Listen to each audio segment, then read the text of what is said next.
So hierdie liedjie gaan oor dankbaarheid vir my familie en vir dit wat ek doen, wat ek kan doen en wat ek doen waarvoor ek lief is en natuurlik vir my 2 pragtige meisiekinders en die man wat nog eendag sal opdaag in my lewe. Hier kom hy, grateful. This is me, it's who I am, with my guitar in my hands, on the road from town to town. This is my life with a country sound.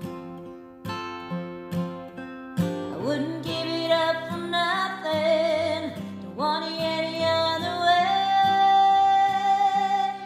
I'm grateful for my family, I'm grateful for my girls, I adore the man that loves me, but most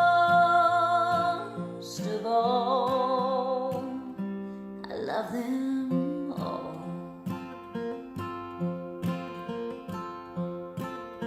I thank you, God, for blessing me to be